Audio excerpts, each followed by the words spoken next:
mental dan melakukan jenayah. Sekolah merupakan pelajar untuk belajar daripada kesilapan dan pengalaman.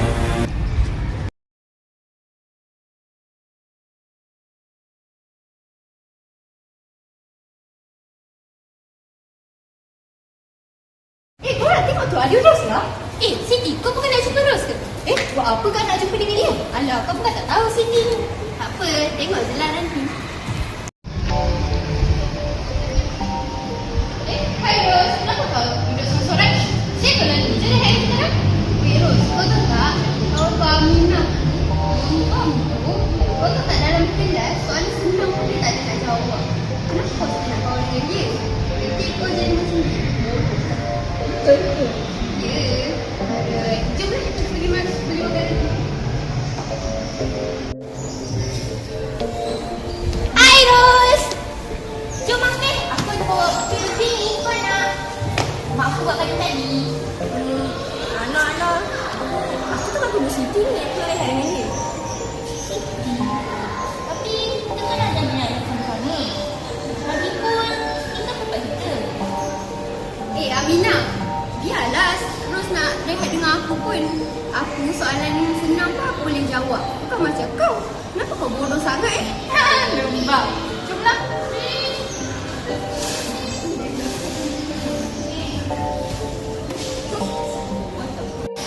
Aminah ni. Aminah, kau lembab sangat ke? Tadi dalam kelas soalan sendiri kau kan tak ada jawab ke? Okey, pergi kelas dulu satu. Aminah, seriously kau tak dapat jawab? Soalan simple je kot. Galah, cuma biarlah dia seorang. Aku ni cuma lambat faham je. Tapi takkan sebab tu pun semua orang benci aku.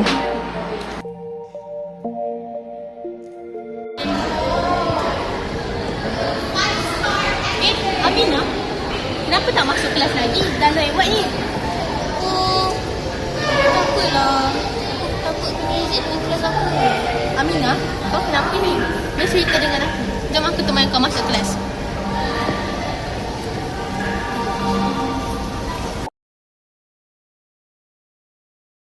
Assalamualaikum cikgu. Saya nak beri aduan. Kawan saya Aminah baru kena ejek. Dia sekarang tengah sedih dan hilang keyakinan untuk belajar. Awak ceritakan kepada cikgu, siapa yang ejek Aminah dan sebab apa Aminah hilang keyakinan untuk belajar? Siti cikgu. Siti cakap Aminah ni seorang yang lembab. Aminah pun sedih. Sekarang kawan Aminah, si Ros tu dia tak nak kawan dah dengan Aminah. Sebab Siti cakap kalau Ros berkawan dengan Aminah, Siti cakap Ros akan jadi lembab juga. Baiklah, terima kasih bagi tahu cikgu. Cikgu akan segera ambil tindakan ini. Ini adalah salah satu perkara kes buli. Akak, sekolah kita kes buli semakin meningkat. Pagi tadi, baru je ada pengawas membuat aduan dekat saya. Siti membuli Aminah sehingga Aminah hilang keyakinan untuk belajar. Berat kes ni. Bahaya kalau kita tak buat apa-apa tindakan. Kalau macam tu, lepas ni aku nak pergi jumpa Siti. Lepas tu jumpa cikgu kawasan ni untuk bincang pasal kes ni. Baiklah. Siti, saya tanya dengan awak, kenapa awak ejek Aminah sampaikan kita rasa takut nak datang sekolah? Seingat saya, mana ada saya ejek dia. Saya cakap betul-betul je. Okey, main-main.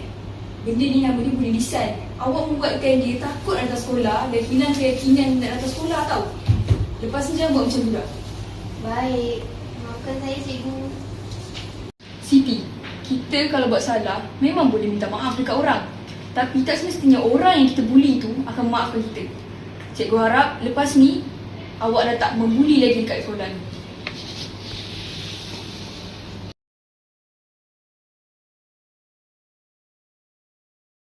Maafkan aku cikgu, tapi saya ada yang nak berbincang dengan cikgu. Ya, kenapa cikgu saya ni? Salah seorang murid di sekolah kita telah dibuli lisan oleh rakannya. Astagfirullahaladzim. Apa namanya? Kelasnya apa? Kelas ni dua Desi, namanya Aminah. Siapa pembulinya? Namanya Siti. Oh lah, kelasnya sama ke? Ya, kelas mereka berdua yang sama. Okey, terima kasih cikgu sebab maklumkan. Saya akan panggil murid itu untuk bersiskasi dengan saya. Ya, sama-sama cikgu.